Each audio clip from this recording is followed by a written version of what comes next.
Around the NFL podcast is putting its Josh Allen apology form in the mail.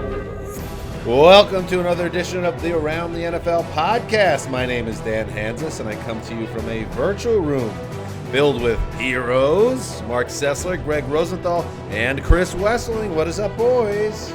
Hey, Dan. Hey, Christoph. Back. One calls him Christoph. How you feeling, buddy? My French club did. Ooh. There you go. Senior year of high school. Greg What a thinks club he's that was. totally up to date on the Chris Wesseling wiki, but apparently not. Yeah, when I would bring the brie, then it was Christophe. Did you retain a lot of French? None.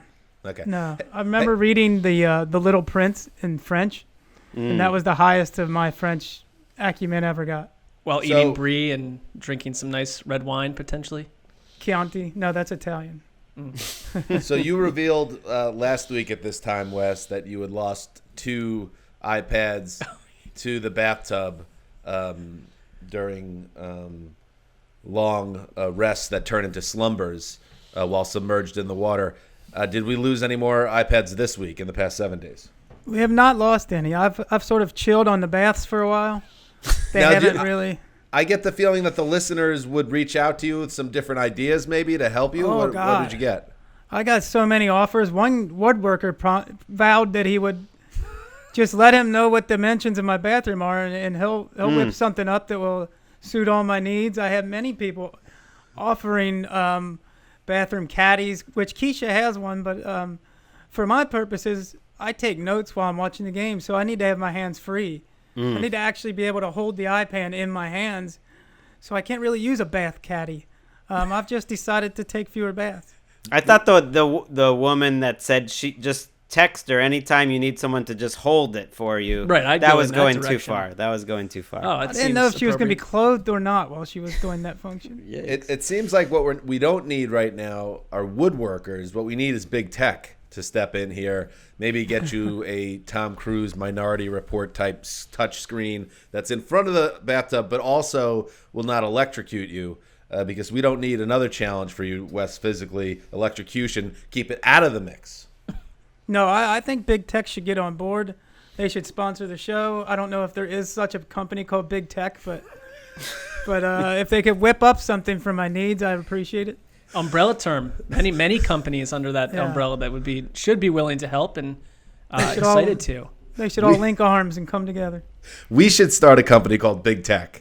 And if we just let it Finally. sit there, it's got the umbrella, it's got the corporate name. If somebody wants to come at us to buy it out because they love the name so much, because it's a name that probably no one thought to actually name their company, but if they would have thought of it, it would have been $1 billion idea.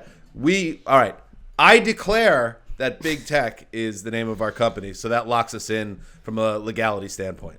Good. Big Tech. All right. All right. Now, on to the business of Week 12 in the NFL. Strange Sunday we're about to dig into. Some epic, stinky eggs were laid across the league by would-be contenders, potential pretenders in the league. Also, this feels like the first Sunday, Greg, where the NFL, which has danced through the raindrops on COVID-19 to this point, where it really felt like COVID-19 impacted the league in a way that it hasn't before, and we are not out of the woods yet because we don't even know if a Week 18 is going to have to come into play. Right now, as we tape this, Steelers-Ravens still on the books, but we learned today that there was yet another positive test in the Ravens building. Yeah, and I think if that game is played, then there's the next week. I think this is hopefully every week isn't as last minute and crazy as this one is, but I think this is just the world we're living in for the rest of the season, really. It is not pleasant, but this is the hand that we've been dealt as football fans and as members of society. As Americans, I would say. We can put it on us as a country. Feels Right. us very American-esque. But those of us that work for Big Tech can tell you that we're working toward a solution, so stay tuned. All right, let's get to the games, beginning with a big intra-conference showdown. Tom Brady, Patrick Mahomes, only one quarterback looked like a star. 2nd and 4 for the Chiefs. Mahomes, snap at his belt, works the right boundary. Tyreek Hill over the shoulder. Touchdown, Kansas City, and continues Carlton Davis's nightmare day. And the wonderful game for Tyreek Hill, a 20-yard reception.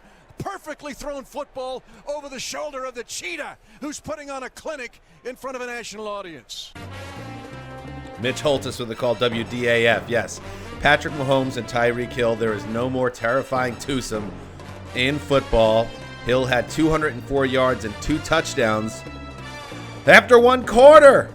And he scored for a third time, as you just heard, in the Chiefs' 27-24 win over the Bucs in Tampa.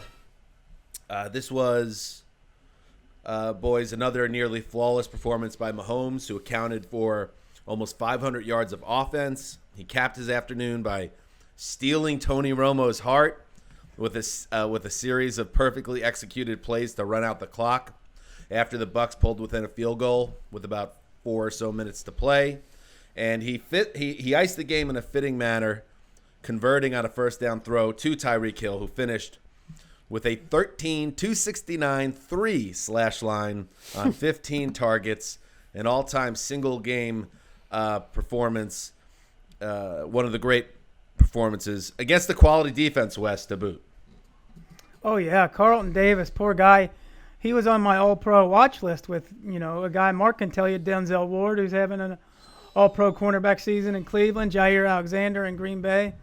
And his all-pro bid went up in smoke today when the Bucs tried to get him to play one-on-one with no safety help for a quarter, and that quarter ended up with 200 yards. I mean, the game was over by then.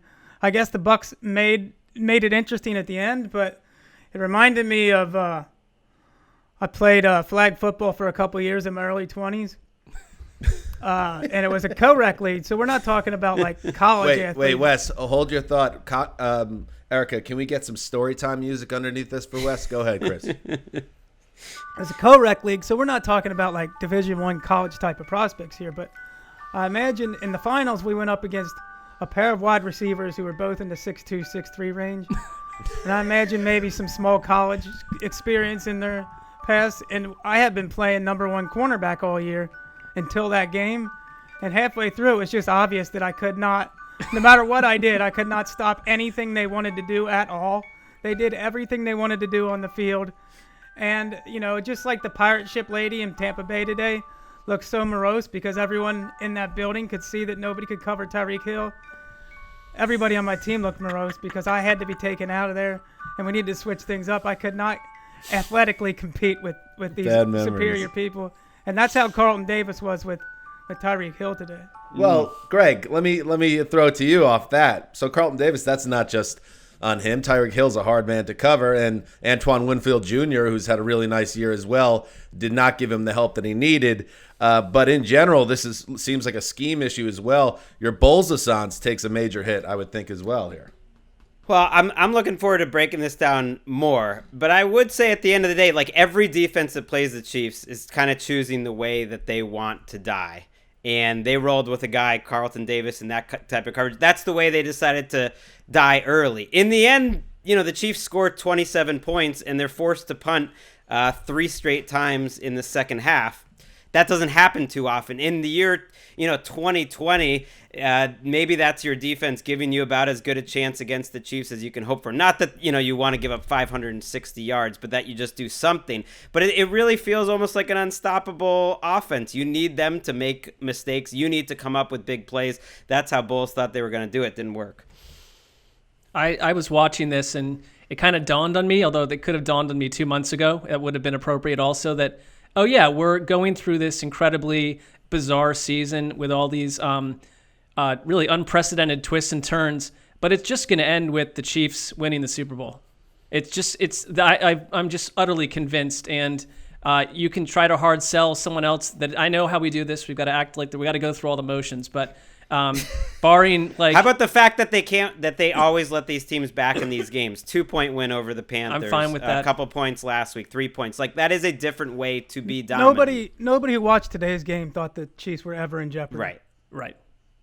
And I mean, I feel like my feelings about the Bucs have declined. I they're balanced and stuff, but can you imagine them winning like as a wild card team 4 straight games to get to the Super Bowl, to win the Super Bowl? You didn't go on the emotional roller coaster that Tony Romo went on from at the beginning of the game, saying the Bucs have no chance unless they start running more of Tom Brady's New England offense, to at the end of the game coming right back around and saying, by the way they came back, they have a very good chance of meeting on this very field against the Chiefs in a couple of months. Woo. Well, the Chiefs, that was a huge win for the Chiefs' number 1 seed chances, which really does matter. If you look at the rest of their schedule, they do have to go to New Orleans. They have to go to Miami. Two pretty tricky games. Obviously, the Saints game's tough. If they lost this game, I don't think they would have any chance left. Because you look at the Steelers, it's just hard to see 2 losses for the Steelers. So the Chiefs have to keep winning these games to get the 1 seed. Yeah, and I think that would be, because I know there are Steelers fans that are yelling at their podcast playing device when Mark's saying that, we're undefeated, we should be taken it seriously as well as a heavy Super Bowl favorite right now. So I think at the end of the day, though, I agree that there's no one better than the Chiefs, and it continues to feel reductive saying it, but Patrick Mahomes just, and like I said, Romo was completely aflutter as Mahomes expertly ran out that clock, keeping plays alive. He's such an underrated scrambler because he has, all-world, all-time level arm talent in terms of accuracy and arm strength and his ability to throw from different angles and off his back foot and flat-footed. You forget about how savvy he is running with the football. He doesn't have, I guess, the highest speed levels when you measure him up against the Kyler Murrays of the world, but his ability to know exactly when to go, know exactly when to get down, never make a mistake in terms of running out of bounds and costing a team. He's just the perfect quarterback. Well, there's no other way to look at it. His quarterback IQ also. I mean, like in the fact that he's paired with Andy Reid, I mean, it matters where you land as a prospect, but he's the perfect quarterback with the perfect coach, and you can only imagine what kind of notes they send each other over text about football deep in the middle of the night. It's going to be something that you could write a book about someday. He's clearly worked on his scrambling between last year and this year. I think the whole year this year, he has been so decisive, knowing exactly when the defense turns its back that he can go, and he has taken advantage of that all year this year. It was the greatest quarterback of all time and Tom Brady on the same field together. What a game. He turns on the man that gave him everything in New England. My last thought on the game before we move on is how close this came to not being a connection, the Tyreek Hill-Patrick Mahomes connection. It was last summer when Tyreek Hill was mired in legal issues that were, on him, obviously, with a domestic violence situation. And it seemed very close to being one of those situations where he ends up out of the league and he disappears for a while, maybe pops up again later, but he's on a different team. The way it played out for the Chiefs was they stuck with him. The legal process worked its way out, and now it seems like it's ancient history. But last year, it did not feel like Tyreek Hill was necessarily part of the future for the Chiefs. He is here now, and he is impossible to cover. And I think the player you described is Antonio Brown to some degree, who is floating around after years of bizarre stuff. So he was on the field also. And not doing much. All right. And one last thought. Wasn't that a weird game, though? How at 27-24, that game felt like it should have been 42-20. And here are the Bucs, one third down stop away from getting the ball back with a chance to tie or win. That, I don't know. I was watching the game. I felt like it was in the Twilight Zone or something. It was like a Black Mirror episode. A lot of games like that today. How did that happen? I don't know. Maybe it's just all the weirdness in the world and sitting in my living room as it's getting dark and I don't have any lights on and the game's not. I mean, it's just weird times. Let's move on. Here's Henry on the right side to the 10. Henry to the 5. Henry to the end zone. Touchdown, Titans! That's 3 for double 2. Derrick Henry. Mike Keith having fun. WGFX with the call. Derrick Henry went off for 140 yards and 3 touchdowns in the first half alone. And the Titans hit cruise control from that point onward, whipping the Colts 45-26, and they take sole possession of first place in the AFC South. Mark, this game felt like the Titans sent a message to a rival. I think so, and it makes me think twice about the Thursday night game that we mentioned on our preview show, where there were just a lot of special teams gaffes and weirdness, and it kind of, it took. I think that game took the Titans out of their mode a little bit. In this one, I mean, the Colts, this thing at halftime, it was so clearly over that I'm not too proud to say that I barely just scanned the second half for any hints of life from Indianapolis, and I think they were mentally broken by Derrick Henry and what the Tennessee did in the first half, that they never climbed back into this. And, it kind of reminded me of like the other side of the sandwich or cookie or whatever you'd want to say to the Tyreek Hill game, because Derrick Henry, had essentially the kind of game you'd be thrilled at, over the course of an affair. It would be an incredible contest, and he did it in 30 minutes, and he did it in such a dominating fashion. And there was also A.J. Brown and Ryan Tannehill, and we talked about, is there concern about a team like this that's basically just built around 3 or 4 guys? It's Henry, it's Ryan Tannehill, it's A.J. Brown. I have no problem with it when they play this way. They seem like a very mentally tough team to me. There was a corona factor to this. I think this game would have looked different with DeForest Buckner on the field, and Danico Autry was out as well. And so I think that Tennessee found a vulnerability. That doesn't always mean it's going to work. It worked beautifully, and I mean the Colts. It's almost like one of those bury the ball games. Take the game tape, throw it out a window, and move on, because it was a humiliating loss for the Colts. Well, if the Titans win this division and now they're in good shape, just one up, that second quarter, that first half, really 35 points and 350 yards, that's going to be the division right there. And sometimes with all this corona stuff, it's going to be when you play a team. The Saints basically got a bye today because they would have won that. They probably would have won that game anyways. People get a little carried away, but they play a Colts team who their defensive line, to me, other than those special teams woes, were kind of the key in that first game. Was their defensive line beating the Titans' offensive line, and they lose by far their best player, and I would say easily their second best player on the defensive line, and doesn't excuse it. The Titans have a million things wrong with them. They've been crushed by injuries and corona too, so that's just how it is. But that's part of the reason why the matchup plays out the way it does today, and now the Colts are in some trouble. I don't think we've seen the Titans' defense at its best this year. And to me, this has clearly been the best team in the division all year long. You can say the Colts, but I think the Titans, the way they play sort of like we're used to the Ravens playing, where they come in and they out-physical you. They dare you to match their toughness. And we saw it happen today. To me, they've been the class of that division all year. I'm totally with you. And I think if you look at it's something about Derrick Henry, to do what you're doing as a running back year after year, to surge down the stretch like this, hats off to your conditioning, the way he treats his body, because he is, to me, I think he should get MVP votes. I know we won't probably in the way this league runs, but he is their MVP, and he's the MVP of, to me, he's top 5 in that list. The way he's built, just his build, and in addition, obviously how hard he works, and obviously he does.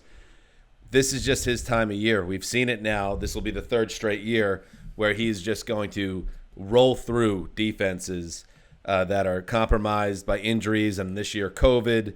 And as long as they give him the ball and he stays healthy, he's going to continue to rack up these monster games. I think he'll win a rushing title going away again.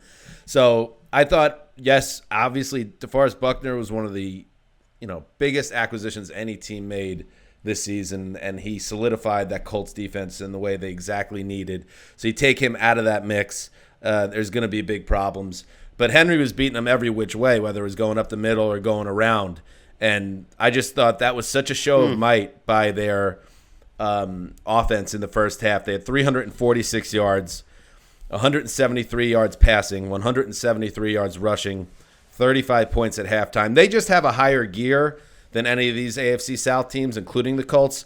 That's why I thought they had a good chance to win this game. And now I don't see them, with Henry involved in his ability to close out games and wear out defenses. They just seem to me like they're going to get to 10 or 11 wins and take this division. And I think that you mentioned that 173 mirror run pass in the first half. They're balanced too. It's not just the run game. There were a couple big big plays through the air too. So I'm with you. I really like them in the AFC. They play Cleveland next week, and I think we're going to find out the better of those two teams pretty quickly. Down 11 in Baltimore in the fourth quarter. That to me was a pivotal moment in this AFC playoff race for those two teams. For them to come back on Baltimore last week kind of just changes the trajectory of those two teams. They're home against the Browns. If they can beat the Browns, and they're 8-3 teams, then they get the Jaguars and Lions after that. So things are set up at 8-3 for them to have a home game in the playoffs. Now they just got to take care of business, and the Colts need to get some guys back on the field. Let's move on. Cousins, back to pass, fires to the end zone. Yes! Touchdown Vikings! Chad Beebe! Well done! Your first National Football League touchdown has made everybody forget about the muff, and it's tied the game at 27. Chad Beebe! Wow. Oh, Ricky. KFAN, Paul Allen, of course, with the call. Not the Paul Allen that was murdered by the American Psycho actor, character Patrick Bateman. That should be noted as well. Kirk Cousins capped a 7-play, 75-yard drive with a touchdown strike to Chad Beebe, who only minutes before seemed to doom Minnesota with a muff punt that gave Carolina the ball deep in Vikings territory with 2 minutes to play. But Beebe scored, was followed by yet another long-range miss at the gun by Joey Sly, and it allowed the Vikings to escape with a 28-27 win. Their playoff hopes are alive. I saw some analytics predictor saying they have a 21% chance of making the playoffs. Well, only one back. Yeah, well, it would have been very close to zero, I think, if they did not find a way to win this game. And they did everything possible to blow their season today. Their defense got ripped up by the Panthers running game without Christian McCaffrey. They had 8 penalties for 52 yards, Minnesota. They turned the ball over 3 times, including back-to-back fumbles that got returned for scores on consecutive plays from scrimmage. You had no Adam Thielen, COVID-19, out. Dalvin Cook was held down for most of the day, and he was a little banged up too. Missed some time with a lower body injury on that second fumble that went for the score. So I just want to say, Kirk Cousins, good for you, man. You're playing, no one's Patrick Mahomes, but if you want to stack up games over the past month or so, he is stacking up big-time performance after big-time performance.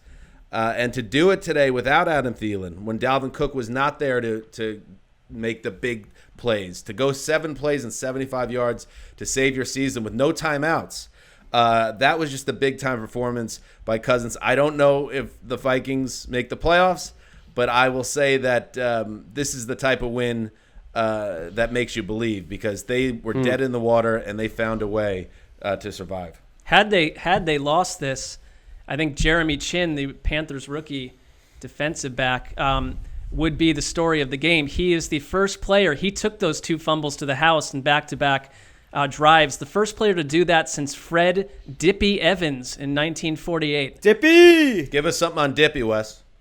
Never heard of him. Sounds like he had an interesting hairdo, though. I mean, you can assume certain things if your nickname as an adult is Dippy. I don't know how much respect you're garnering. He liked ice cream around you. I was disappointed, though. I mean, team narrative, team Teddy Two Gloves, Teddy Bridgewater. They had their struggles. If they get a first down late, before they, kick the field goal, they probably win this game. But he gets the ball back after they've collapsed with 43 seconds left and no timeouts at the 13, and gets them in position with 3 throws for Joey Sly to go kick the game winner, and Joey Sly yanked it. It's like you can miss a game winner, but when you show your nerves with your kick, then it's got to be tough for Joey Sly to be going to the kicker club, because he missed it by about 35 feet and it was indoors. It was, in fairness, I believe, a 53-yard attempt, so it wasn't a chippy. I know, but he missed it by like 40 yards. But he yanked it. He yanked it. Yeah, they keep putting him up for these huge kicks. Every week he's kicking like a 58-yarder or 60-yarder. Yeah, he's got to stay in the kicker club, because at the end of the day, when it comes down to it. He's the only one who can stand with Justin Tucker in a length competition. No, that's true. It's important to have someone there to push him that way.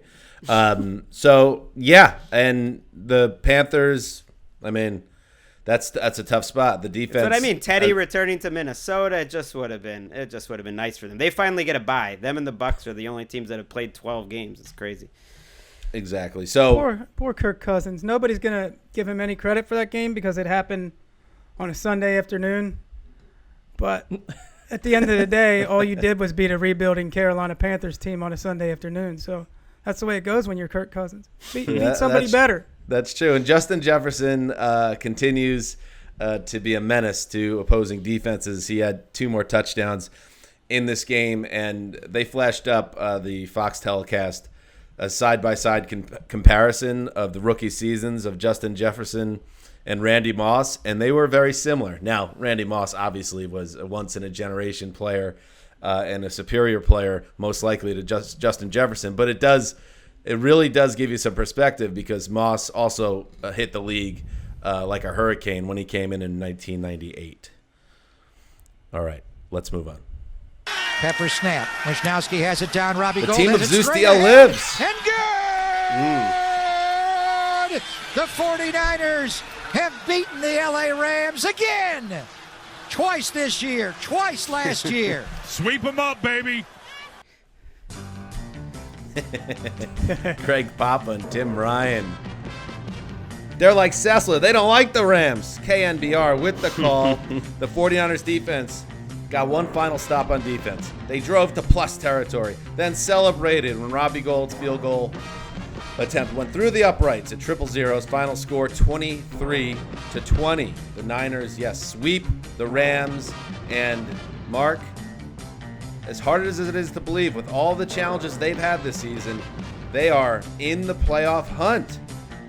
Yeah, they're in the hunt, and they look like a different team when they get some of these guys back. And I thought the story of the game for their offense was Deebo Samuel absolutely leveled the Rams defense. He had catches of 33 yards, 26, another 26-yarder, a huge 24-yarder on their final drive that helped set up that field goal, and another 4-yarder on that drive. So Deebo Samuel, they're very challenged with Nick Mullins at quarterback. I mean, he is what he is.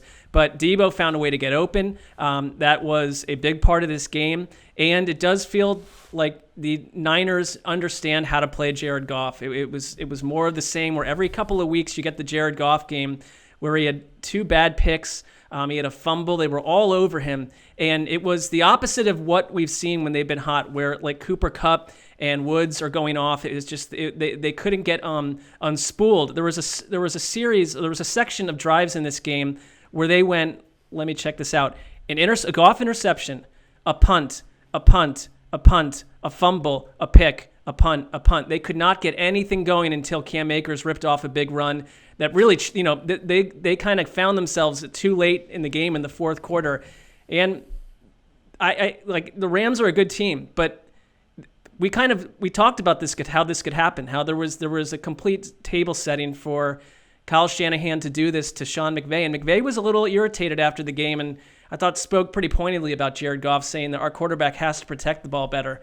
I mean, lost in this was an Aaron Donald Defensive Player of the Year argument once again. He was absolutely dominant, and the Niners they squeaked out a win here, but it came very close because of what Aaron Donald was able to do. I think the world of the Rams defense this year. I think they're phenomenal, but their offense has been smoke and mirrors all year, and I think it's catching up to them. Sean McVay has called great offensive game plans, but a lot of it is misdirection and play action and tricking defenses and what they're doing before the snap. And how long can you do that every week? I don't think you can. And I think you see 49ers give them credit for their defense playing awesome. Their whole team is banged up, and you see what happens when they get a guy like Deebo Samuel back. They get Raheem Mostert back. They're every bit a playoff contender if they have a healthy George Kittle, Yep. and if they have their guys healthy, they are every bit a playoff contender. It has to be the biggest what-if season out there because there's a lot of them, so there's competition. But Richard Sherman made a huge difference. These are guys they've been without for months, And they get Ayuk back, but this was totally on Goff. I'm not surprised McVay finally came down on him a little bit.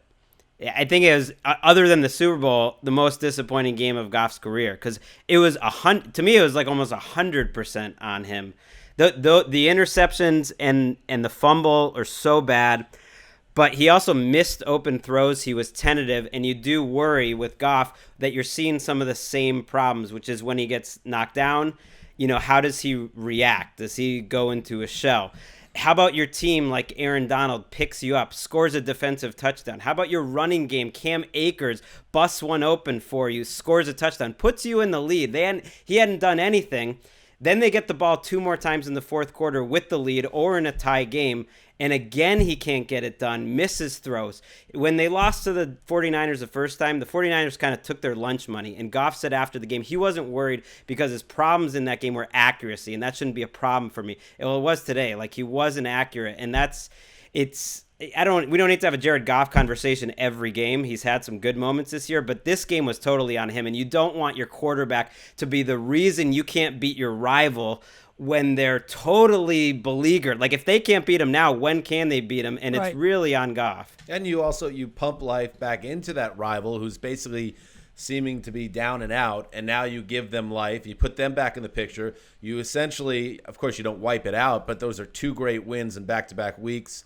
That they were coming off against rivals, and now you have this loss. And yeah, I think with McVay, he's obviously a very smart guy. He's one of the best young minds in football. He sees what his team is, that this is one of the best defenses in the league. The offense is not like the offense from a couple of years ago, so they need to play smart and take advantage of opportunities and take advantage of short fields that their defense might give them. But when you're turning the ball over 4 times, that's how you screw yourself, because then you negate some of the things that make you great. So Jared Goff is supposed to be the veteran passer who's supposed to keep things in order and be Sean McVay's eyes and ears on the field, and he's not there for him. So I'm not surprised either that McVay lit a little fire under him with a little public undressing. I'm glad you mentioned Donald, too, because that was one of the best games he's played all year, which is saying something. To me, it's like, stop looking for reasons not to give him the Defensive Player of the Year if he's the best defensive player. To me, he is. I wouldn't say it's over. TJ Watt gets no respect. I would say it's a race, but it's just different. It's one of the all-time greats playing lights out. So I mean, it's think him and TJ Watt and Myles Garrett. And yeah, frankly, if you're Myles Garrett and you chance. lose 2 games to Corona, you're probably knocked out of that race to some degree. I just feel like Watt's owed one from last year, and he's been even better this year. And he might get it because of that. That does happen that way. Listen to this DPOY talk. Everyone's pumped up. Let's move forward. Took their lunch money. It's embarrassing. Going to throw it behind him. I just think Revis should have won in 2009. Gabriel Davis, touchdown. Touchdown, Buffalo. Cole Beasley to Gabriel Davis. How about that? John Murphy, a little squeaky WGR. Oh, those cheeky Bills. Cole Beasley took the backwards pass and then hurled the oblong sphere forward for a 20-yard touchdown to Gabby Davis. The highlight reel play from the Bills' 27-17 win over the Chargers. Greg, Buffalo takes 1 step closer to the AFC East title. You like what you saw today? I did. I thought they were as close as they could get to their first complete game of the year. Coming out of a bye, I was like, can this defense show us something different down the stretch? They did. One of their best games of the year. Their running game's been a problem all year. They go 30 for 172. Very good. Then they have 3 turnovers in 7 plays, with Josh Allen throwing one of the worst interceptions you've ever seen and also fumbling the ball in the fourth quarter, and just begged the Chargers to kind of come back into this. The Bills' defense held up. That gives you just a little bit of pause. Okay, you didn't quite put it all together. Not that I'm worried about Josh Allen and their offense, but his decision-making, we've talked about it. It's been a problem at times. And today I think he was 1 for 2 on passes thrown for more than 10 yards. So, you're going to have to expand the offense. They usually do. I'm not that worried. I'd be more excited if I'm a Bills fan at the fact that they got 8 QB hits, 8 passes defense, 7 tackles for loss, 3 sacks. It looked like the Bills defense from 2019. It seems like we talked about, someone needs to get on Justin Herbert early and make life difficult. That appears to what happened today. I mean, he seemed uncomfortable. He was. That's two out of the last 3 weeks. They've done some pretty good jobs against him. And here's the thing with Herbert. Like, he still made some great plays against pressure. I mean, you didn't watch this game and think, like, the quarterback imbalance was the reason they lost. But they did make him uncomfortable. There was some miscommunication, some drops, too. But they showed him a lot. And it was, I think if you're a Bills fan, that's what you want to see is the secondary and Tre'Davious White making a big-time interception just at the moment where you thought maybe the Chargers are going to come back and steal this thing. The Bills didn't pass 100 yards passing until deep into the third quarter, but they ran for 172 yards, which was the second highest rushing total of the season. And I think that's notable because if you followed them during their what must have felt like an endless bye week coming off the Hail Murray in Glendale. Feels like 4 years ago. It does. Some bye weeks feel longer than others, and the Bills felt like it was about 6 months long. But, they had been talking up, we need to get this running game going. We need to get it going. So putting up 172, that's a nice start. We thought this was going to be an air attack between Josh Allen and Herbert, as you said, and they combined for 451 yards. So, again, we are in the Black Mirror week of the NFL. Well, they did have about a 50-yard defensive pass interference penalty that set up the first touchdown. And I like what you said about the running game. I don't feel like the Bills have run in any game impressively before today. Right, and Allen's running was a big part of it today. He had some big first downs with his run. Singletary reminded me of Brian Westbrook a little bit last year. Has not reminded me of Brian Westbrook at all this year.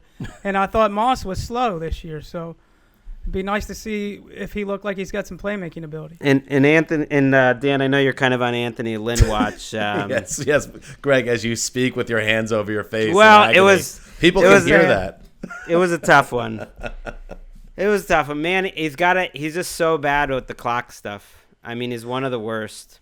And do they still have a clock, guys? You can't be that in 2020, though. It was at the end of the first half.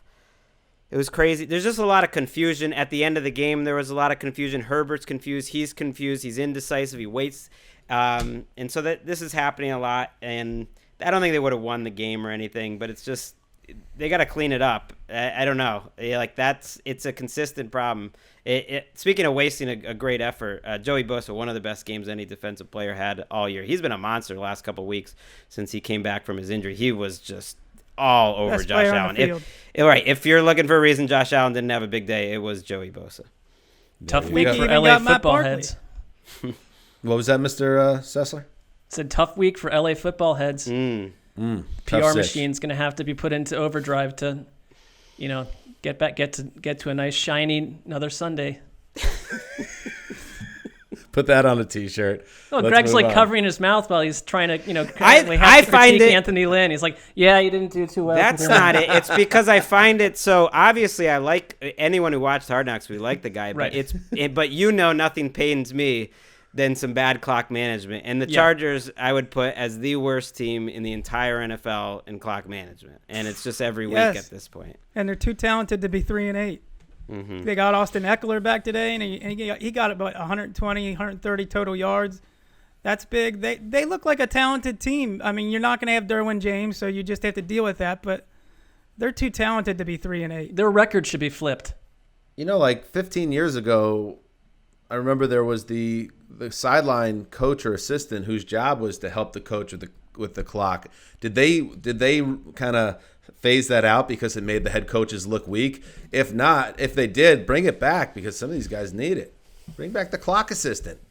They need it more now than ever. The game is more complex now more than ever, and teams are able to do much more in 30 seconds than they ever could. I always assume there's people in your ear telling you about all that. Right. Is it really just on Andy Reid, when everyone's killing him? I could totally be bought out of my contract. The NFL media would not put up a fight. They'd be like, please, go, take him. Call me up, Anthony. I just thought of the first big idea for big tech, that we clone 32 Gregg Rosenthals and put them on every sideline. I feel like that's going to have horrific effects on your life personally, Greg, when there's 31. Well, I guess you would still be here, but then we'd make 32 of you. So there'd be 33. But I would think the 32 would probably gang together to kill you for some I mean, reason. the implications for what it could mean for humanity, the level of like annoyingness that would just go up in the country, it'd be a lot to It ask. feels like too many Greggs. A lot of instigation. Big Tech off to a shaky start. Let's move on. Cardona will snap it back. Bailey Pretty turns good to IP, Cardona. though. The snap in place. Swing of the right leg. Kick driven to the uprights. The kick is good. Got it. Boom. Does it again. His second game winner of the season. And the Patriots prevail at the buzzer over Arizona by a 20-17 final. You have life. Boy, do you have life. Was that the bruised and battered and thoroughly beaten Scott Zolak? I believe it was. I imagine he was dressed, he was disheveled with a big bushy gray beard and a bottle with 3 X's on it. As he I'd like shoved to into see the you right say corner. this to Zolak's face. It's not a small man, Zan. Not a small man. Greg continues to do the good PR work. All right, Bob Sochi and Scott Zolak with the call. I'm just saying it's probably been a tough season for Scott. We haven't heard from him much. Nick Folk kicked a 50-yard field goal as time expired, and the Patriots rallied in the second half to beat the Cardinals 20-17. Mark, Cam Newton's numbers were ugly in this game, and the Pats couldn't even clear 180 yards of offense, and yet they found a way. Yeah, and it was just minutes before that Zane Gonzalez had missed a 45-yard field goal that, in minutes before that Erica was super annoyed at Cam Newton for one of his many gaffes today. But that missed field goal... enough with that, Erica. Every time Cam Newton makes a mistake, we do not need you to pop up in a text saying how much you hate him. I didn't say I hate him, but he is not good. He is not good. I agree and with I you get on it. this. He does not fair. have the weapons. He doesn't have this. He I'm done doesn't with have that. I'm done with Greg sick of trying it. to say he's good. Yeah, it has nothing to do with it. He makes mistake after mistake, and every time you need him to come up with something, he doesn't. And I'm sick of it. Sick of He him. had a terrible year. All right. You know what? I apologize, Erica. It's, your exact text was, you can't tell me that Cam Newton doesn't suck. And then a follow-up text, he sucks so bad. Well, It's more just that, I feel like 100% of the game text this year from Erica are about Cam. I think that's what you're getting at. There's nothing else. It's There's only an anger. It's only Cam. All right, Mark, go ahead. he's only slightly polarizing. Well, he didn't suck quite as much after that missed field goal because they got the ball back, very little time. He races for a first down. And then Isaiah Simmons belted him out of bounds, and that was a 15-yard flag that basically a helmet-to-helmet shot. That set up the pathway to have the game-winning field goal. Other than that, the offense was pretty hideous today. A little bit of everything from Damian Harris. I love the way he runs. Demir Bird made a catch here and there, but they were putrid. And they needed special teams to help, and they really got a big return from Dante Moncrief, set up a touchdown on a punt return or a kick return, and then Gunnar Olszewski had an 82-yard punt return touchdown that was wiped out by I thought a rather questionable illegal crackback block that they went on to score a field goal. So I heard on NBC Rodney Harrison, who's no stranger to cheap shots during his playing days, even he said, if you're in that position, all you have to do is stand in the guy's way and you've done your job and he's not going to tackle your returner. When you lay into the guy, you put yourself in danger of getting the flag there. I don't know. I'm not an expert I think that on was one of the crackback rule blocks. changes. That was one of the rule changes 2 or 3 years ago that they can say if it's unnecessary, if you kind of deem that you didn't have to do it. Basically, Some of these things feel like your body is just doing football stuff and you're going to get flagged. I mean, I look at that one. It wasn't the most egregious penalty I saw today, but did they score a touchdown on that drive? No. So that they scored a field goal, so it took 4 points away. 4-point play. Kyler Murray. I mean, this has been a rough patch for the Cardinals. Think about the Seahawks loss and the way they lost today. Kyler Murray did not. I know what they said, that he was fine, that his shoulder's fine. He heated up on the ground later on, but at halftime he had -2 yards rushing off of one rush. It just wasn't part of their offense, and the Patriots is something interesting defensively. Instead of just trying to rush him, there were a bunch of guys jumping, trying to bat his passes, and it worked. It led to a killer interception at one point. And so I just think if you take Kyler Murray and, second half he started to run a little bit better, and their offense got going to some degree, but it was a pretty funky day for Arizona's attack, and they're just not the same if he can't be set free. It's interesting because the Patriots, it's not unusual for them to come out of a game giving other teams a blueprint. I'll be interested to see if this jumping thing takes off. I mean, it wasn't like every time, but there were a couple plays where like they, instead of trying to like charge forward and just like surround him in the pocket, there were like guys noticeably jumping up and down, and they got to him, and he threw a couple beautiful passes like off his back foot, made a completion at one point that was just an intriguing connection, but he was having fits today, and it was a very Belichickian game. Did they during the telecast? Did you see him shaking the arm out, Kyler Murray, or getting worked on the sideline? Did his passes seem to be lacking any zip? What were you seeing there? I didn't think that he threw the ball terribly or anything. I just think that they got in his head, and I think that maybe it took the emphasis off the ground part of it, like him running, which, as Greg has correctly said, is sort of one of the most unstoppable things out there in the NFL right now. And without that in the Seahawks game, I think that was one of the reasons they lost that game, clearly. And I'd chart it as a reason today, too. Well, they had a good plan against Lamar, and they had a good plan against Kyler Murray, especially without a lot of athleticism. They're not going to go after you and start rushing. They're going to kind of back up and stop you from getting to the outside, make you come to them. He averaged about the same per pass as Cam Newton. So, I mean, that's a massive win when he is back to pass. I would think you would like this game, Mark. I mean, this is an old school Patriots game, special teams, situational football, look like the inferior team, maybe get a call late, which, I mean, it was the correct call, the late hit on Cam Newton, and then you sneak out of there with the victory. My thing on Cam Newton, maybe this isn't the time for it, I'm looking forward to watching this one. He's clearly didn't throw it well, is more that their season, when you kind of diagnose it, would make sense if their defense hadn't collapsed or hasn't collapsed before this game. That they have a $1 million quarterback leading what's been a relatively average, efficient offense, but the defense goes from literally first to dead last in DVOA, like the best to the absolute worst, and ultimately, like the way they're constructed, that's their biggest problem. Yeah, they could get by with this offense if they had like a top 10 defense, but they're nowhere close to. They haven't been close to that. Stephon Gilmore was a huge difference on DeAndre Hopkins today, and I get all the DVOA side of it, but there's little things that Belichick and certain coaches do that cause confusion, and I think that was a difference maker today. I mean, they've lost how many of these games this on the final possession? This is the one they won. They're trending up. I mean, they're just not that talented. I think they're very well coached, and they just don't have a lot of talent.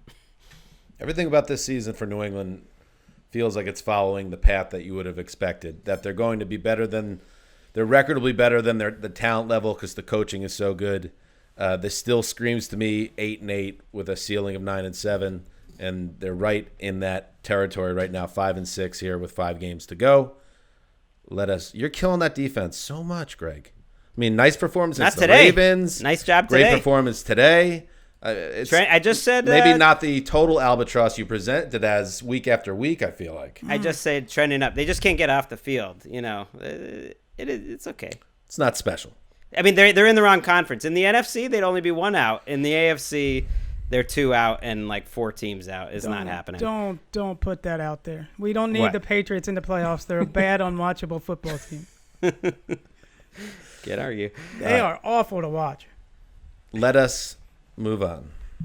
From your lips to God's ears. We'll hand this one off to Latavius Murray with a great cut, and he's off and running 20, 10-5, touchdown, Latavius Murray. What a run. My Lord, what a run by Latavius Murray.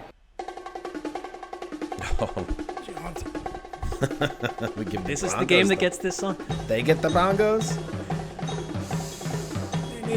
This is the type of game that would keep King Kong in his cave. I mean, come on. The Saints defense went up against the Broncos team starting a practice squad wide receiver who had 0 reps at quarterback in practice this week, and it went pretty much exactly how you'd expect. And a 31-3 win for the Saints. That is their 8th straight victory. New Orleans allowed 112 yards of total offense and 12 passing yards on a single completion by Kendall Hinton. That's your trivia question. That's your trivia name. Remember Kendall Hinton. Kendall, yeah. Kendall Hinton. Well, Greg, that was something. It was. It was one of 4 teams to only have one completion in the last 40 years. The first team since Ryan Leaf to have more interceptions than completions. Ryan Leaf was a number 2 pick in the draft. Poor Kendall Hinton. He hasn't practiced quarterback. He's coming off the practice squad. You know, what do you expect? If anything, I was shocked how much they threw the ball. On the first drive of the game, they were running it well. And on 3rd and 3, he throws it. It seemed crazy. Right before the half, they have him throwing, trying to get points. I think the combination of Kendall Hinton and Pat Shurmur he was not the one who was going to come up with the D'Angelo Williams playing wildcat for the whole game to get a victory. They're playing the best team in the league in terms of total complete offense, defense, special teams. And oh, by the way, a historically good run defense so far this year, this Saints run defense. So it was going to be tough sledding. It was the wrong matchup for it. And, just move on. I don't need to hear from these Broncos fans. It's like you would have lost anyways with Drew Lock, and then you'd even feel worse about your quarterback after he threw 3 or 4 interceptions. So pipe down. Wait, are Broncos fans still honking? It really bothers me. I can tell you they're not in my mentions anymore. No, they're honking about today, that the game should have been canceled, that they're mad at the NFL, and a bunch of the reporters are too, which seems insane to me. Because Vic Fangio, who's a grown-up, immediately after the game rightly said, I'm upset with my quarterbacks. Let's listen to it. Well, I was disappointed on a couple levels in that our quarterbacks put us in this position, our quarterbacks put the league in that position. We count on them to be the leaders of the team and, leaders of the offense. And those guys made a mistake. And that is disappointing. And we should make it clear what exactly happened. It was Jeff Driscoll, I believe, who tested positive for COVID-19. And then everyone else in the Broncos quarterback room admitted that there was a time when they were together in a closed room with Driscoll that they didn't have their masks on, which puts them into that protocol, even if they had not tested positive themselves. So it eliminated their entire quarterback room for Week 12. Right, they've got cameras on this stuff. There's also wristbands, and that might have been part of it too, in terms of knowing where they are. It's what do you need to take it seriously? What's it gonna take for the players, the country, anyone to take it seriously? It's crazy to me that people were upset with anyone, but this wasn't an outbreak. It was one guy.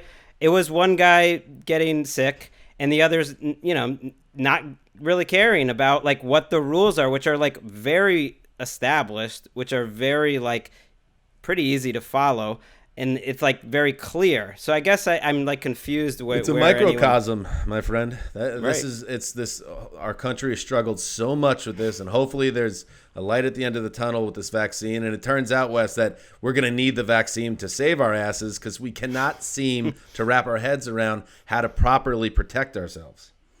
We've been divided, and common sense has gone out the window. It's been politics instead of common sense, and I don't know how politics enter this football discussion, but Greg's totally right. Broncos fans are crazy for trying to defend their team here, and Fangio's right. The quarterbacks put their team in this position.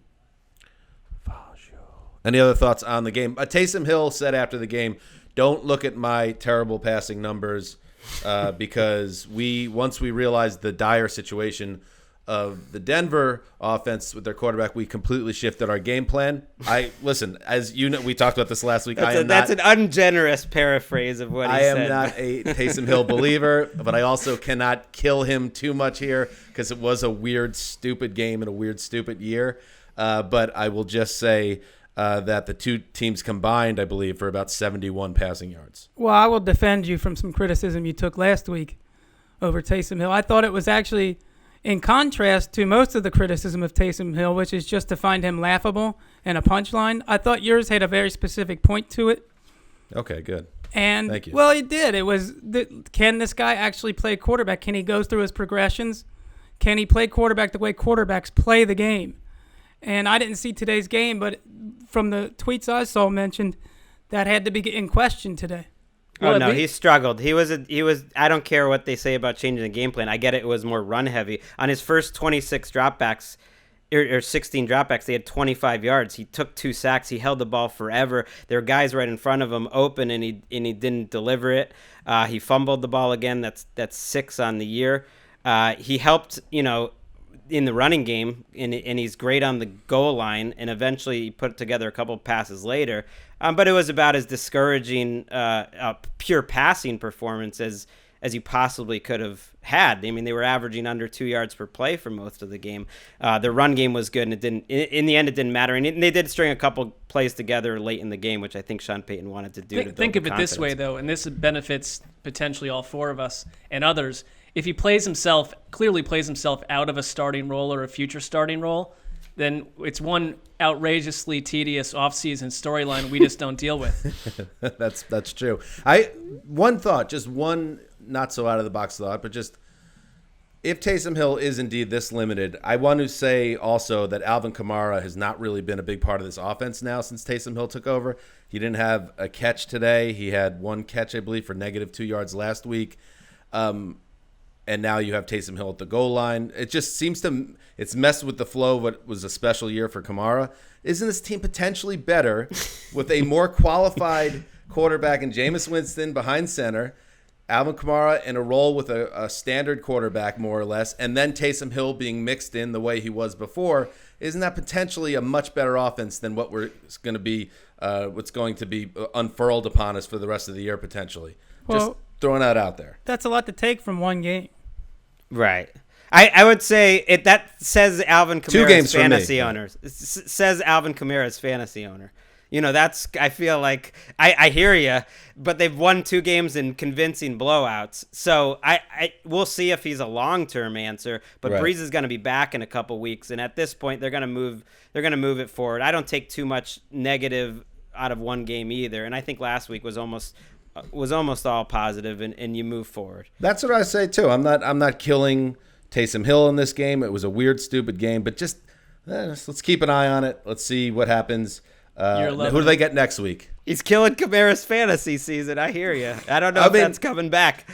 That's not what's behind it. It's just I thought that this team was cooking with Kamara as the motor. Is it going to be cooking if it's going in this direction? Who do they have? The Falcons next week. Right, they've outscored their 2 opponents 55-12. So I do think it's a team game, and this team is looking to be the number 1 seed in the NFC, and I think they could do that with Taysom Hill or Breeze. All right. I asked twice, didn't get any help. Let me look this up. I told you, Atlanta Falcons. Atlanta Falcons. Thank you, Mark. 8 people screaming at the same time. What do you want? The Atlanta Falcons. All right, that's a plus matchup. Let's see what happens. Let's move on. Back to throw. Fires. He's got a receiver. Touchdown, Shaheen. His 3rd touchdown of the year. Ryan Fitzpatrick threw 2 touchdown passes in place of an injured Tua Tagovailoa, and the Dolphins became the latest defense to flummox a Sam Darnold-led Jets attack. 23. The Dolphins win at the Meadowlands. Miami's defense played very well in this game. 2 interceptions. They're up to 17 straight games with at least 1 takeaway. That's the best in the NFL. Ryan Fitzpatrick delivered a Ryan Fitzpatrick type game. He didn't kill the team with turnovers, so and he threw 2 touchdowns. So I just think since he's gotten there, he's been everything the Dolphins could have hoped for and more. He was great, or he was rock solid before he got benched for Tua. He's come back in now, and he nearly brought them back with a comeback last week, and now he beats the Jets soundly, and so the Dolphins get back in the right direction. Tua is going to be an interesting thing to watch here because the thumb injury, saw a report this morning that the thumb injury that kept Tua out this week is something that could stick with him. Brian Flores was asked after the game if Tua is still the starter. Yeah, if he's healthy, he's that guy. I don't know how many different ways we have to continue to say that. You keep asking, I'll keep answering the same way. So we'll see how Tua looks in practice this week, but Fitzpatrick fills in, does the job, and the Jets are 1 step closer to Trevor Lawrence or 0-16 or both. And their schedule, this might have been their last chance at a win. Patriots, they got the Patriots week 17, who they were up 10 on. But until then, it's pretty rough. Belichick's not losing to the Jets. In week got 17. the Browns, too. I got that one in the bag already. That one, I mean, I'd be interested to know what you'd be rooting for to happen in that game. Well, we've got a few weeks. I think Adam Gase should. I don't know. Go away. Well, that too. he said Sam Darnold was. He thought Sam Darnold was pressing. Sam Darnold said he wasn't pressing. Adam Gase got caught in a lie that. Yes, I have that too, Greg. Calling the plays. All right, so let me set this up. So last week there was a lot of speculation because Adam Gase had given away play calling to Darryl Loggins, the offensive coordinator, and then he took it back. I believe last week, was that what the conversation was? And then this week, the reporters were asking who was calling the plays because it didn't look like the OC was doing it, and Gase would not budge with the reporters. Here's how the interplay went. I didn't take over. We did this. We've done the same thing in the last 4 games. We were watching Dowell through the whole game. He wasn't doing anything. I mean, he was just standing there. He tells me it's not hard. This is not hard. We go through it the drive before. Hey, these are the 3 plays. I do the third downs. What? So what happens after the 3 plays when you have a series? Because we were watching one where Dowell was talking to Frank Pollock. He wasn't calling the plays. You were. What part of the game was it? I want to say that was the third quarter. Busted. Yeah, when we got Busted. down, then I was trying to do some of the 2-minute stuff. Matt Patricia got fired, Greg, and we're going to talk about that in a little bit. And that's now 3 head coaches that have been sent off. I don't know how much it really helps a team to get a quote-unquote head start in this game, but if this is on any level impeding the Jets or having the Jets fall behind these other teams, which I'm not saying it is, they could be doing a ton of work behind the scenes right now, but the guy is a total laughingstock, and there's no reason to have him in the building. Why is he lying? Right. I mean, firing him would be showing him mercy. If you want to punish Adam Gase, let him continue to coach and get caught in lies. Like sometimes you're just lying about something that means so little. What does it matter? Just tell the truth. Like I think he's like lost track of why he's even lying. He tells me the first 3 plays. Wait, what? Yeah. So he's saying that they're calling the plays by one guy says the first 3 plays, and then Adam Gase calls what the guy wants to call. It was a perfect question. What about the next 3? They've scored 3 points against Brian Flores' Dolphins this year in 2 games in 120 minutes in the year 2020 with every offensive advantage possible. They've scored 3 points against the Dolphins. I think there is an advantage to just clearing out this cancer. And the Panthers zeroed in on Matt Rule early because of deciding they wanted to go in a different direction. Other teams, I think that's the wave of the future. And if you're the Jets, if you're Joe Douglas, I hope doesn't in his mind have any reason to be loyal to Gase or keep him at all. I know what he said a couple of times. I don't take any of it at face value at all. I would remove Gase immediately.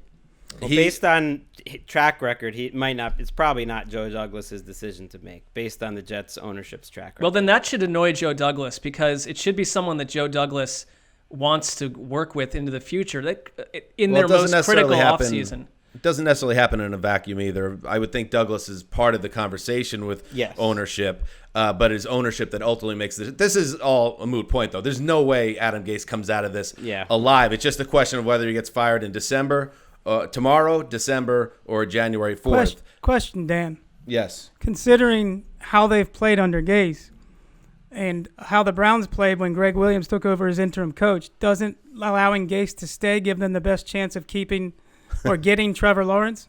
Bingo, Wes. There are a lot of Jets fans that are saying that don't fire him because that helps the team keep losing. You don't want to get any shot in the arm. And isn't that the most important thing, to get Trevor Lawrence? Now, that might be it. That might be the reason.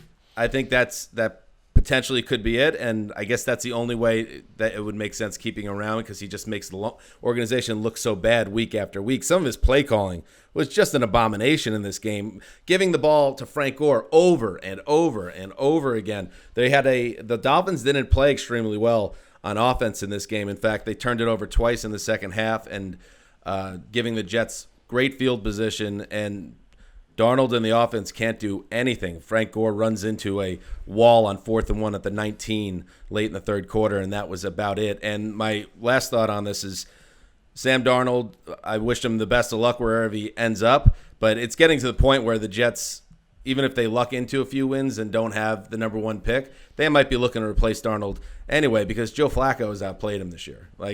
He had all of his wide receivers on the field. I think he's just been – Adam Gase has just, I think, messed with his mind so much that he's just not out there playing free and easy, and you see it and how tight he is and the mistakes he makes. So, ugly stuff, ugly stuff. Let's check in with the other New York team. Allen back to throw. He's going to get sacked. The ball is loose and recovered by the Giants at the 38-yard line. Jabal Sheard got the sack, and Leonard Williams covered it up. Bob Papa, WFAN with the call. The first place New York Giants. The first place G-Men.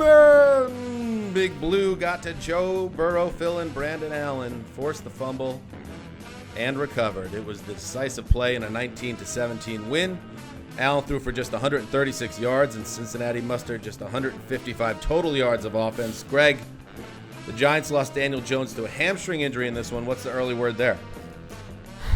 They'll evaluate him. It's such a tricky injury. He was standing on the sideline, walking around, so it didn't look like the most serious thing, but they didn't want to risk it getting worse. Colt McCoy entered a game essentially with a 13-10 lead. He entered at 10-10, almost threw an interception on his first pass, and then Mark's son's namesake settled down and stayed out of the way and handed the ball off. It's amazing that Bengals had the ball at the 50-yard line with enough time, only down 2, with a chance to win this game. The Giants dominated almost in every way possible, almost tripled their total yardage. At one point, it was like 370 to 100. But a special teams play, fumbles, everything that they could do to keep the Bengals in it, they did it, and they almost let it slip away. But their defense, which we've talked about a lot this year, saved them. Lenny Williams is having a great year, and Jabal Sheard was a nice pickup off the street, as they say. How's Jabal Sheard on the street, man? He always makes some plays. It's a good question. Week 13, this division is up for grabs, and it's in the hands of Alex Smith, Andy Dalton, Colt McCoy, and Jalen Hurts about to get the most snaps he's ever gotten as a quarterback in Philadelphia. I saw Colt McCoy miss like a wide open short pass to a wide receiver on third down. I thought, yikes. It is tremendous that he's back on the field. I celebrate it in my house. But I don't know like how long, if they lose Daniel Jones for a while. I mean, Daniel Jones also costs games for them at half the times, but I think they're the best coached team in this division. Right. McCoy came in. He threw 10 passes for 31 yards and probably should have been intercepted. They had many that moments. Sounds like what Colt Sessler would do. Right. They had many moments where they should have put the game away and just different ways kept letting him in there. If Jones can play next week, I thought this was his best 2 games of the entire season were the last 2. He played great in this game. It doesn't quite show up in the box score, but he really made good decisions, had a lot of 3rd and longs. Darius Slayton dropped an 80-yard bomb that would have changed the score. Ingram fumbled one in the red zone, but he made a lot of really good decisions, made a lot of good throws. He played well today. We should fire this one up on Game Pass? That's what you're saying? I wouldn't go that far. I mean, the Bengals had like 6 first downs in the first 57 minutes of the game. That is not an exaggeration. Let's take a look at the Giants. I'm rooting for the Giants to win this division. Feels very childhood-esque. Have quietly now won 4 of 6 and 3 in a row. They have at Seattle, home Arizona, home Browns, at Ravens, home Cowboys. Okay. It still seems like everyone's going to go 6-10. That's a tough one. The other teams, I think, all have 2 division games left. They only have 1, which does not help the Giants' chances. You got to play 4 straight winning teams. But I think that if Daniel Jones is healthy, they can beat some winning teams. If Colt McCoy is there, they're not going to win anything. This is not good, though. Developing news from Jordan Raanan of ESPN. A source told ESPN the initial belief is that it's a, quote, pretty bad hamstring injury. Okay. More tests are scheduled Monday to determine the full extent of the injury. So if it's the type of hamstring injury that's bad, that's a multi-week injury potentially. That is not good, especially a guy that uses his legs. We talked about that since Saquon Barkley went down. The way he's been able to make plays with his legs, if that's going to be compromised, that is bad news for the Giants. But good news for Colt McCoy and Colt Sessler, ultimately, Mark. Yeah, I think Colt Sessler totally apathetic to the development, but Colt McCoy, he's a survivor. He's hung around this league, and it'll be interesting to see what happens here. All right, Wes, we've reached the time of the show where we trade out one bald man for another, but we always enjoy your time with us. Yeah, thanks for having me. It really does liven up my day, my weekend. So, pleasure to be here. Pleasure. Pleasure to hear Great from all the having listeners. Love hearing from the listeners on Mondays all throughout the year when I've been able to be on. Awesome. Make sure you hit up Wes, check in with him, and share your takes. Listen, if Wes said something that you didn't agree with on today's show, I'm sure he'd be open to hearing from you on that too. Right. Wes? Yeah, let's hear it, Shook. You got Wes, problems? When I think Wes, I think like lots of patience with people coming after him on Twitter. That's like what I think first. That's the stamp. All right. I'm Thank a new you, man. Chris Wesseling. You're All a right, special guys. man. And there is Nick Shook. What's up, Shooky? Hey guys, how you doing? Look at you. You have a little extra skip in your step here because not only are you going to do games with us today, you're going to be doing Cleveland Browns football. Oh, yeah. Oh, yeah. Your old employer. Let's get into it. What caused the end of that arrangement? We'll never know. Let's listen in to the Cleveland Browns. Mayfield takes it. Play action fake to Hunt. He throws end zone open. Hooper touchdown. Austin Hooper. Well, Baker laid it right in the breadbasket there, Doug. Jim Donovan with the call, WKRK. Baker Mayfield threw 2 touchdown passes, including that strike to tight end Austin Hooper, and Nick Chubb sealed the game with a first down late in the Browns' 27-25 win over the Jags at the Big Chlorine Tank. Shook, your beloved Brownies are on the doorstep of a playoff return because they continue to beat the teams they should. Yeah, I think that's all you can ask of a team like this. I mean, I don't think the Browns are anything to necessarily consider when you talk about the AFC contenders per se, but I think they make the playoffs if they win games like this. And they better at this point. Yeah, right. 8-3. The way that their schedule lays out for them, unless they throw down a clunker against the Jets and the Giants, they have a fairly good shot at this point at 8-3 to make it. But it wasn't easy. Greg, I think you'll point this. You pointed this out last week, and I'm sure you'll back this up a little bit too. Is the Jaguars have played better defense the last few weeks. They played a really tight game against the Packers. They're not as bad as you'd think on that side of the ball.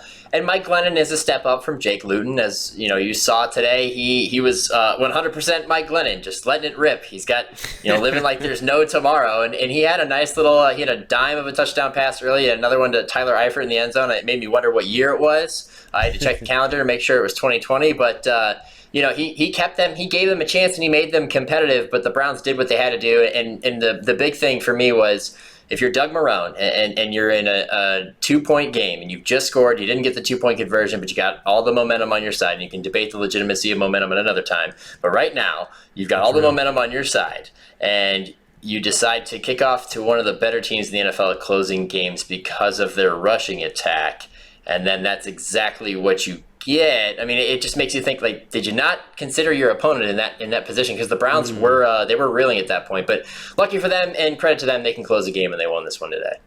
I don't know if there's a better fourth quarter rushing team right now. That's their strength, and it's overt. And to your point, if you're Doug Marrone, it's coming your way, and their defense did play well. And this seemed like a game Cleveland tried to lose in multiple different way. I mean, the refs seemed at some point to be interested in the point spread. That was my other take. But it was. I come away thinking it was a positive game for Baker Mayfield to some degree, but there is this Baker Mayfield thing. I feel like every start there are 2 or 3 passes that just leave you like shaking your head, missing guys open in the end zone. There was a very clear chance to hit Kareem Hunt on what would have been a pretty game-sealing type completion, just a short out.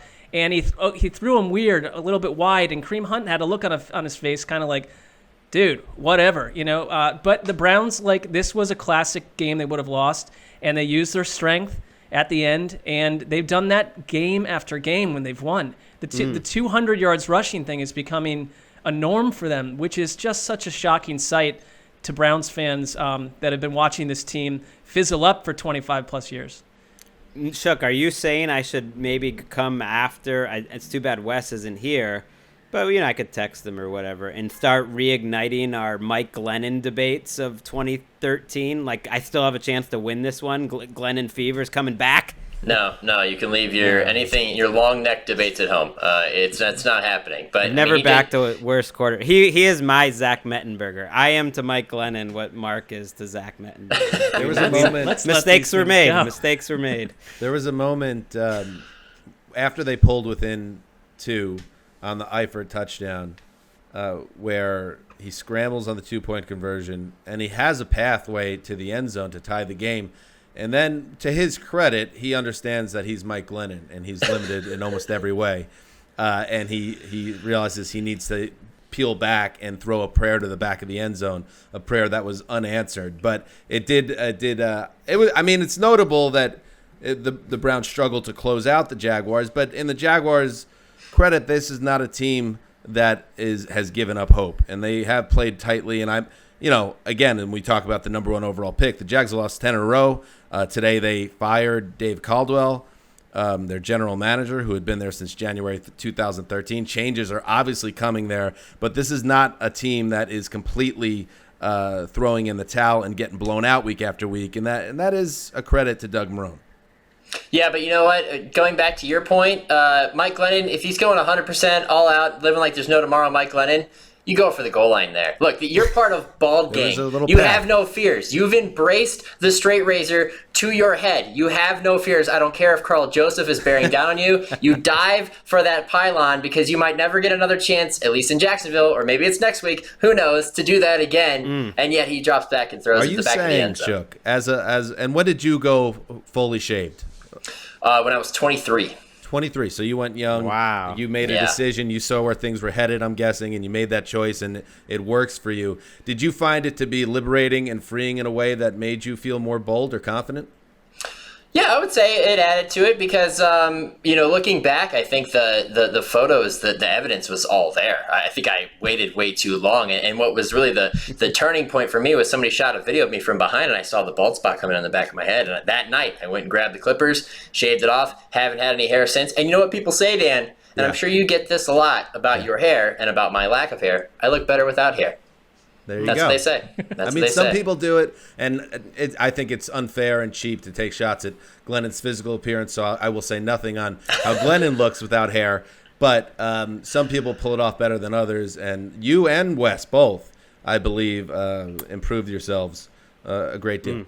And ended up with hot babes as a result. You got to find out you don't have what if you learn you have little bumps and stuff all over your head? I was worried about that, and I hope they didn't have an egg-shaped head, but luckily it's pretty round. So maybe we're that's working how out. it works. Jaguars fans, I do want to just say quickly on Caldwell, they should be happy. I think they have to be encouraged that they're changing it up from David Caldwell. It's a pretty big survived development. 25 issues and because they're there. Jacksonville. It slipped pretty under the radar, but he's been there since 2013. They are 37-87 over those years. Imagine if a New York GM had gone 37-87. They've had one season with more than 6 wins in all those years. So it's nothing personal, but it's I'm glad. I think they went into this year kind of knowing that they were going to fire Marrone and Caldwell at the end of it, barring anything crazy, and nothing crazy's happened, and they needed a restart. Greg, over those 7 years, how many Pro Bowlers do you expect a GM to draft? I don't know. What's your standard? 1 a year? 1, per? Because he drafted 6. 1 a year would be good. Almost all those you 6 play to came win in the 1 game, year. Chuck. They won more than 6 games once. Every rule is I know, I agree. trying to I'm just help playing you devil's get to advocate. 500. And how many GMs survive drafting Blake Bortles? Usually that would be you'd be gone, And that's the damning evidence right there. Greg, did you make the cardinal sin error of omitting a coach or players playoff numbers when you gave his lifetime record? Because that should count more. That's fair. Let's 39 and boost him 86. 39 and 86. They won the 2 playoff games. Should have beaten the Patriots. The hand of God came in on the Miles Jack fumble recovery. Oh, please. And it's been all downhill. Hey, how about your number 1 overall defense, best defense ever, doesn't cough up a 10-point lead? Choked it. Come on, dude. That was a bad call. That was 6 points the other way, and you know it. That's the game right there in that spot. It was a call you see like every week. It was not that crazy. There's no sense litigating it. That's the past. Dave Caldwell's the past, and I would imagine Doug Marrone will join him, just not yet. And since we're on the topic of dismissals, we should hit something that happened on Saturday, 48 hours after the Lions were embarrassed at home against the Texans, their second straight blowout loss when they seemed to be in the playoff mix and were. Well, that was the final straw for Lions management. Matt Patricia fired as head coach. Bob Quinn fired, general manager. It ends a nearly 3-season run for Patricia where they just never got things going. He was hired to get them the next step, take them the next step after back-to-back 9 and 7 seasons, and they never got there. Patricia is sent on his way. Mark, a guy that, listen, he'll get a job again as a DC, I imagine, but this is one of those head coaching situations where you probably don't get another shot when it goes this poorly.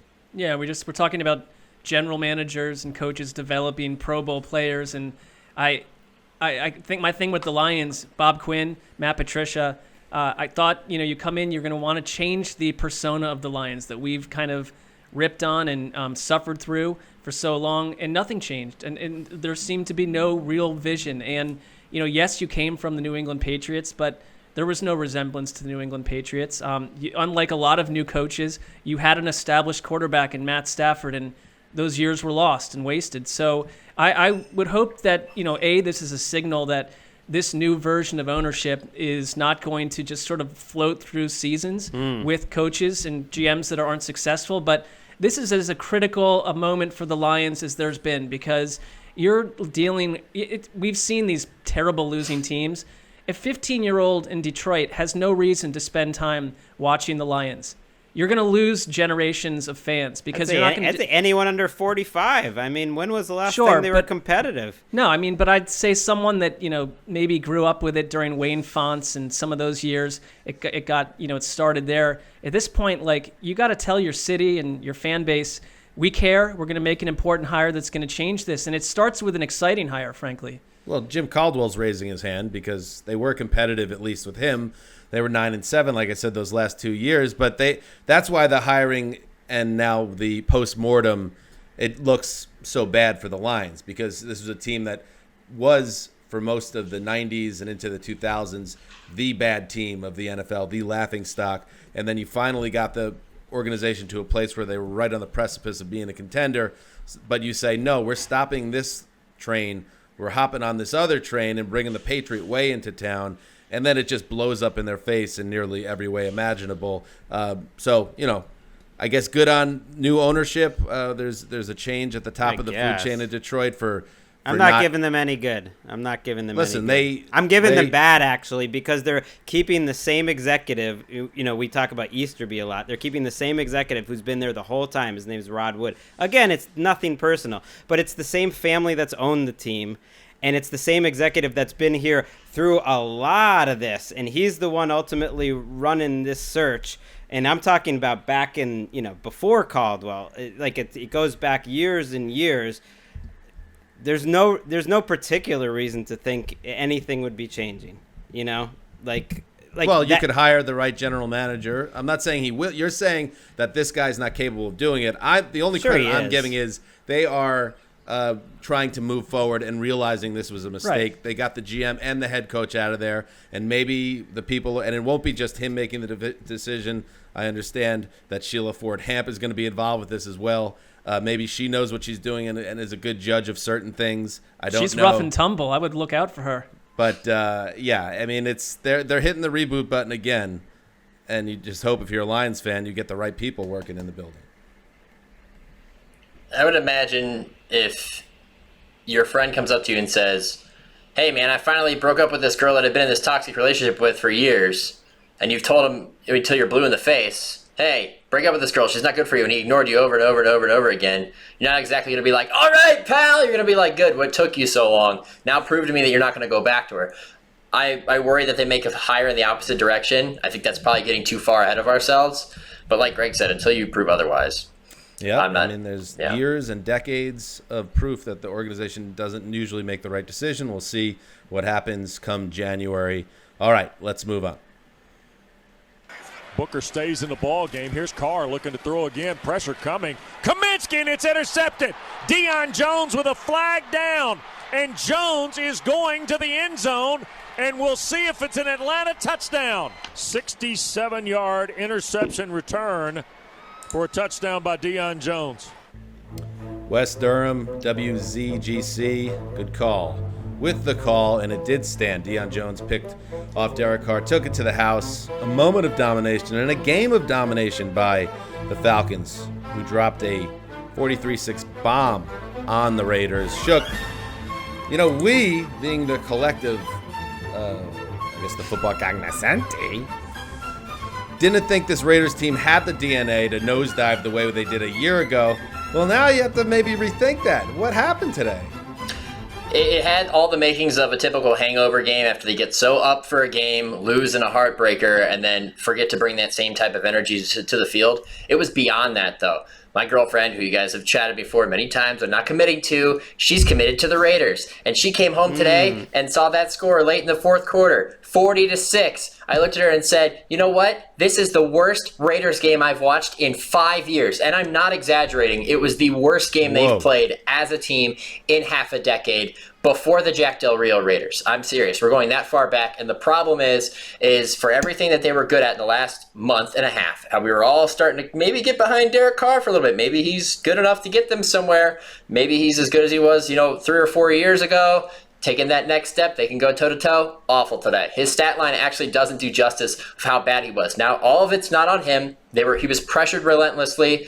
He had he was stripped on a sack, but his interceptions were bad. That one specifically, the audio track that we played, was very bad, and it just snowballed. 5 turnovers in the game. They were only 3 for 12 on third down. Everything that he was good at, getting them first downs with his legs on third down, converting in key moments, they couldn't do any of it. They even got a break. Josh Jacobs fumbled in the red zone early. It was overturned. They only got 3 points out of it. They only ended up with 6 points for the entire game. They had a sad field goal in this game, a complete disaster, a train wreck in Atlanta. Woo! Ouchie. Well, that's 11 fumbles for Carr this year, so for whatever reason, people don't care about fumbles when evaluating who's having a great year or not. Yeah. But he, that's in the top 2 in the league. He's led the league before in fumbles, and so that's a huge problem because they do play in a way that no one's gonna win when you turn the ball over 5 times, but they especially play in a way that they can't survive mistakes and turnovers. They want to play close to the vest. So that's wild though. Raheem Morris has had some blowout wins. Who would think it? They are it's not going to happen, but they are not out of the playoff picture if they kept playing this way, the Falcons. But it's concerning. John Gruden comes out of the game having to apologize to Raiders fans, and Derek Carr said that he was concerned because the team was really flat in practice, and then the game started, and they were even more flat. So I think you're right. There is a bit of a hangover aspect to the Chiefs game to some degree. I mean, look what Derek Carr was incredible against the Chiefs. He very nearly took them to the win of the year, and then Patrick Mahomes ripped their heart out. And I guess you could say there's a hangover. Now, you also could do the old teams that travel east for an early start. That's another trope that perhaps is in play here. But for Carr to fall on his fat, there's so much fall on his face. There was so much at stake for the Raiders. They needed to win this game. They put themselves in a really tough spot now in the AFC playoffs, and the Browns, who, like we've said, had the tiebreaker. They have the tiebreaker on Cleveland, but now Cleveland's 2 games clear of them. So that's going to be a very difficult situation for them to catch the Browns. There was no excuse to be this flat when they needed the win. So I've been very high in the Raiders all season. I didn't think this was going to be a season where we saw a performance like this, and who knows, maybe they'll play great next week and we'll forget about this. But that has to leave you very nervous about the rest of the season if you're a Raiders fan. Yeah, the worst part about this too is like I as we got through the first 2 quarters or so, I was like, wow, the Raiders are just making a lot of mistakes. They can't get out of their own way. This is going to be, a tough game for them to come back in. And then it really just blew up completely in their faces. I mean, they gave them multiple opportunities in this specific game. It's mistakes that like you look at it on tape and you're like, this might be indicative of an issue that extends beyond these 4 quarters. Getting a roughing the kicker penalty that gives Atlanta a new set of downs. Then you get them down to 4th and 3 on the goal line and you give up a touchdown when you almost get to Matt Ryan. It's almost finishing. It's getting a roughing the passer penalty that extends another drive. It's undisciplined football, and then it's obviously sloppy football with all the turnovers. For everybody, myself included, despite the fact that they lost to the Chiefs last week, I was like, this is a team that could be in the playoffs. We talked about it. Could make for maybe a fun wild card weekend matchup or whatever, or a divisional round matchup if they got that far. I know it's only one game, but it's concerning. There's nothing worse in the NFL than a moral victory loss. I swear this happens it's like, oh wow, they really tried hard, and then the next week like this, I feel like I don't know why. Yeah, it feels like it always happens. Yeah, you're totally right. I do not buy into letdown games when you lost the previous game. I don't care how well you played. A weird, funky little stat before we move on to Sunday Night Football. The Falcons finished with 304 total yards. They're the only team in the last 5 seasons with 43 plus points and fewer total yards is the Chiefs, who way back in Week 7 versus the Broncos had 43 points on 286 yards. So it wasn't like the Falcons were lighting up the Raiders, but the Raiders were so inept in all other ways, it didn't matter. All right, to Sunday Night Football. Sunday night. Rodgers flips his hips, flips it downfield, wide open, Tonyan, touchdown, Packers.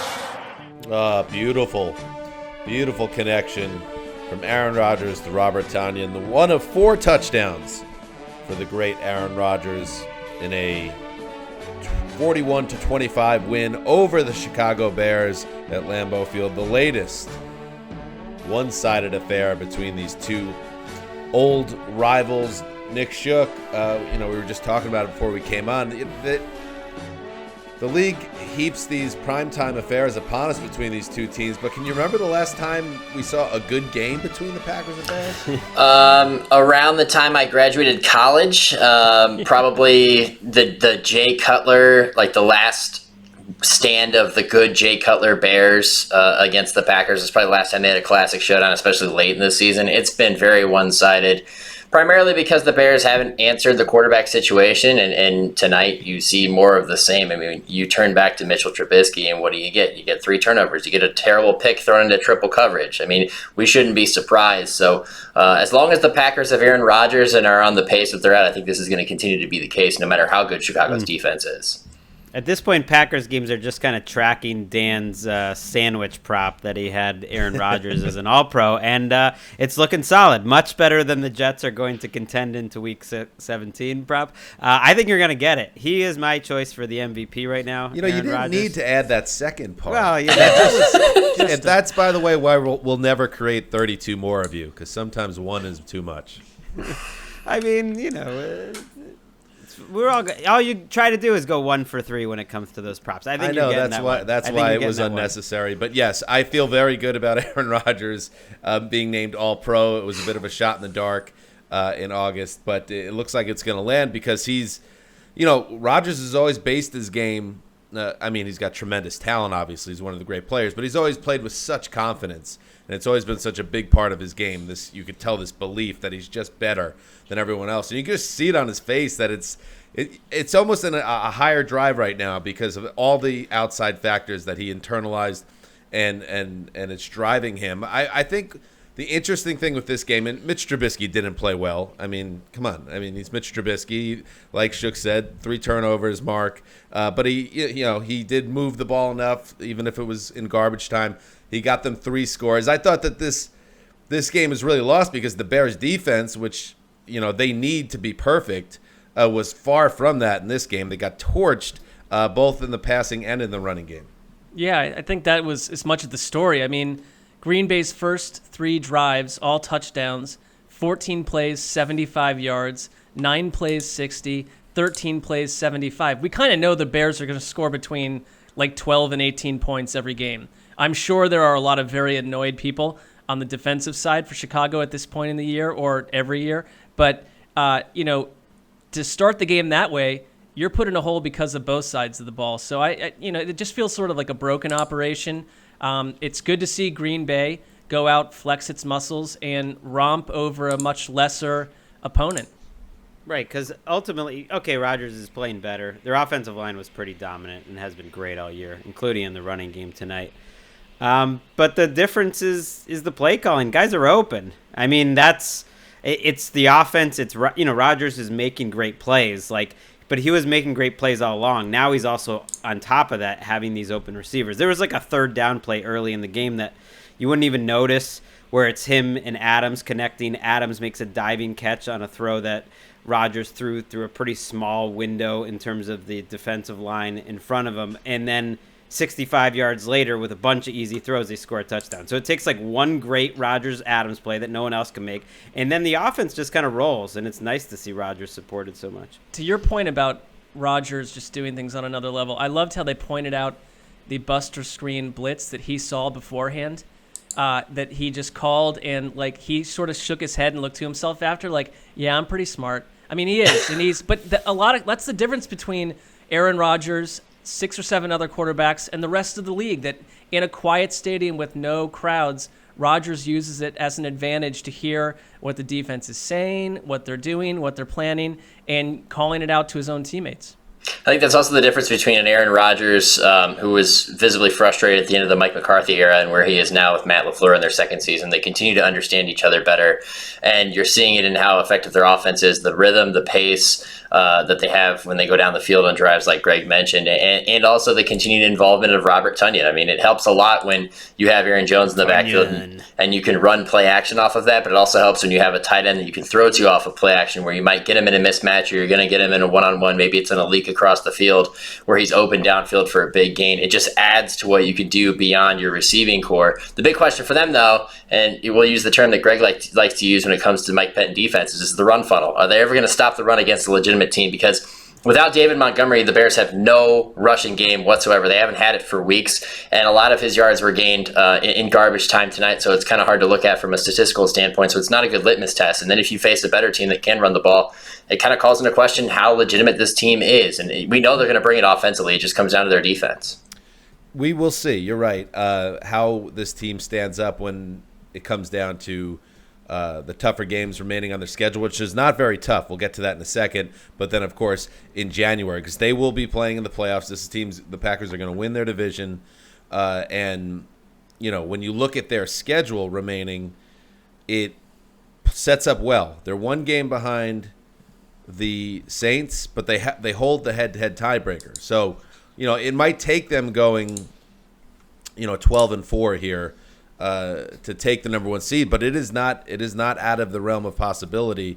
I just wonder sometimes with this team, like Mark said, you kind of wanted to see them whip up on a team that they should beat. That's what they did today.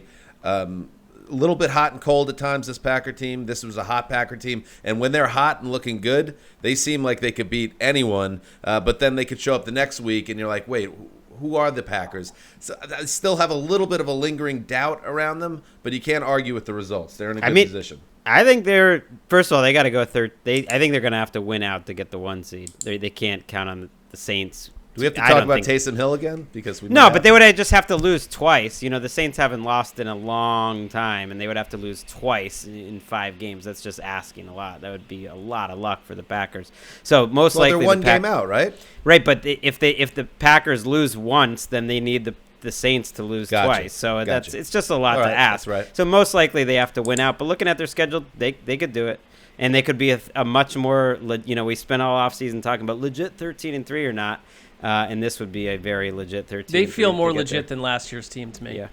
A big reason for that is tonight's win, because against other solid defenses this season, they've struggled. Tampa Bay, pretty good defense. They got beat by 28. Minnesota, you always can count on a challenging scheme from Mike Zimmer. They get beat in that game, although that was the Dalvin Cook game. Indianapolis, they lose in overtime last week despite putting up 31 points because they can't get it done when they have the ball late in that game. So this is the first time that they've gotten a win over a legitimate defense, and putting up 41 points is a statement for them. And like you said, the schedule does set up pretty nicely for them. I think the big test comes in Week 16 when they play Tennessee, because then they have to stop the run. On Sunday night, that's a good one. December 27th, Titans Packers. Better than Feels this like one. It's gonna matter. I know. Enough of these Bears. 5 straight losses. You don't see that too often for a 5-1 team. Good news.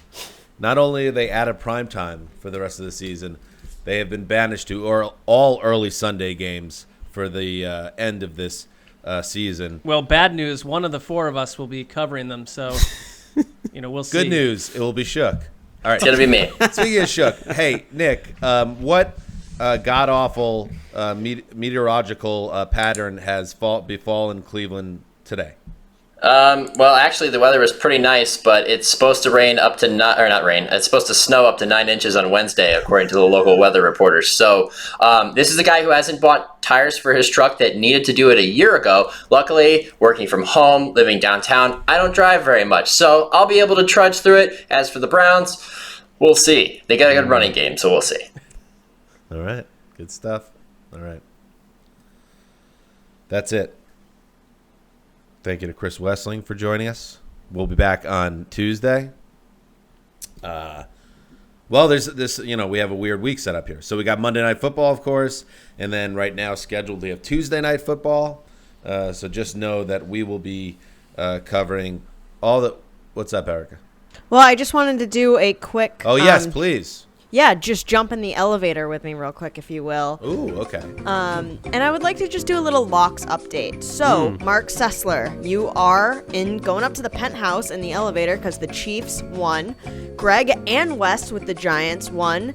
Erica with the Raiders lost that. And Dan lost with the Cowboys. Nice Who did elevator. you pick this week, Erica? The Raiders. Oh, wait. Ouch. You are the 43 to reason 6. the Raiders lost, I think, at this point. Yes. Everything I touch. I'd like to see the score differential in Erica's locks. It feels Does like it? there's also been a lot of one-sided ones for some reason. Have you thought about the irony, Erica, that you're the weakest link in this lock picks challenge as well? Yeah, it's people on Twitter sure like to list that one. It's a good one. Who's Aaron, though? That would be more concerning. Dan has a little bit of an Aaron aura to him with the locks this week. You went down swinging. Well, it's All funny, right, like, I'm getting out of here.